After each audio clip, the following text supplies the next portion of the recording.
Hello, my name is John Rose, and in this video I'd like to take a closer look at free will.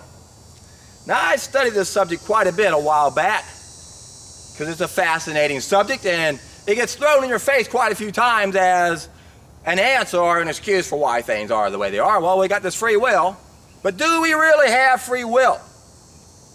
Not really, in a way, because our free will for every one of us is going to be limited to our experiences. And for some of us, it can also be limited to our imaginations and conceptualizations. But otherwise, the vast majority of us are always going to be limited by our experiences. So we really don't have free will. I got freedom of choice. How can that be? I didn't even know about raw food till I was 36. I didn't have freedom of choice because I didn't have the knowledge to make a good choice. If you don't have the knowledge, do you really have free choice or free will? Not really, do we? Free will is limited by what we know.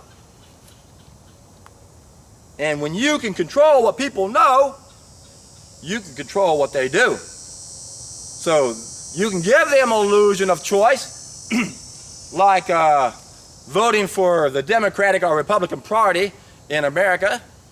I'm amazed at how many people don't realize the false left-right paradigm that gives the illusion of choice. We got free will. I can choose Democrat, I can choose Republican. Damn those damn Republicans, I'm always a Democrat. No matter who that person is, I'm always going to vote for this person. You guys are fools. Fools, first-class fools if you adhere to one party or the other just because you think it adheres to your ideology. And I agree. There's a difference in ideology. One's a little further left than the other. So there's a little bit of a difference there, but you're being fooled if you don't realize that they're both being financed by the same sides, or by the same people.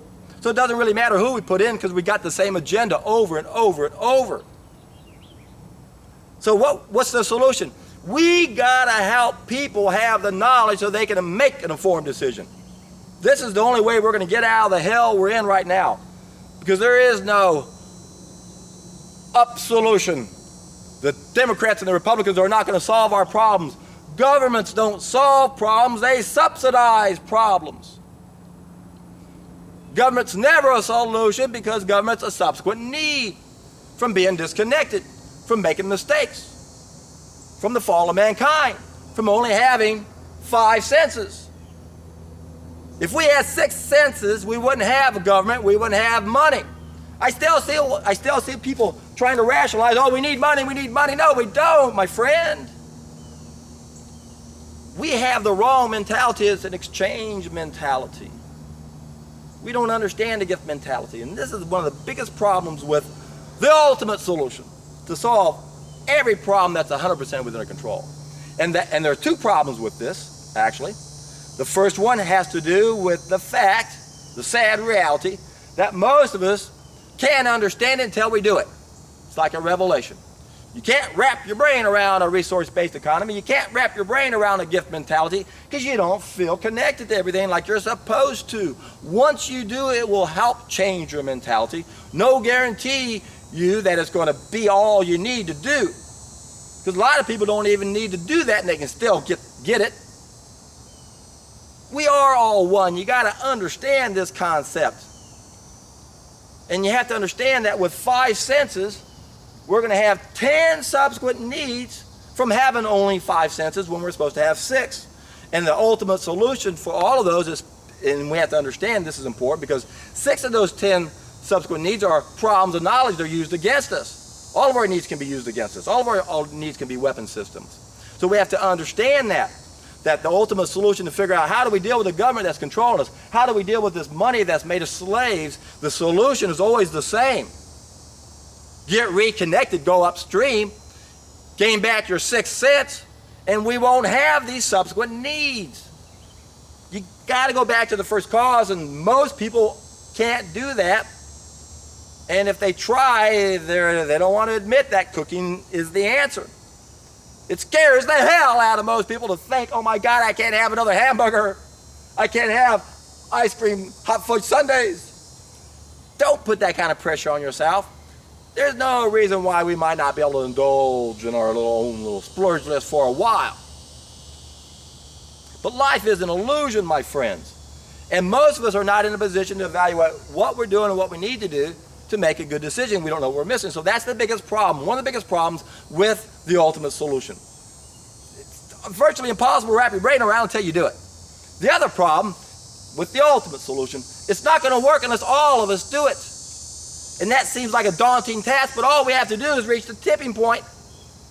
And that in itself is a daunting task. It's always the most daunting task of any journey, is to get to the tipping point, that critical mass where things all of a sudden start to speed up exponentially. And when we do that, no telling what's going to happen after that. I believe that once we reach the tipping point, once the geezers jump on board and we have the majority of people doing this, everyone's going to want to do it, just like every animal in nature strives to be the best that they can be. The problem is we've been given some bad choices. We got free will, and presented with crap, we might eat it. And I'm going to digress here. I just thought of something I had thought of in a decade. Just reminded me of being at a river one day and watching this young couple with their children feeding it Cheetos, and the kid couldn't have been a year old. And you don't even produce any amylase until you're like 18 months old. But anyway, I noticed that some of the Cheetos had fallen on the ground, and the ants wouldn't even eat them. And I pointed that out to the guy. I go, hey, have you noticed the ants aren't eating those Cheetos? I wonder. The guy didn't get it. Didn't want to get it. That's the problem. We don't want to get it. This is overwhelming. Oh, no more Cheetos. The ants won't eat it. What does that tell you, my friend? My God. Too many temptations. What do? Got to reach the tipping point. If we don't reach the tipping point, things are never going to change. People aren't going to have the knowledge so they can make an informed decision. And our free will is going to spin us right out of control and out of existence if we're not careful. Doesn't have to be. We can turn that around.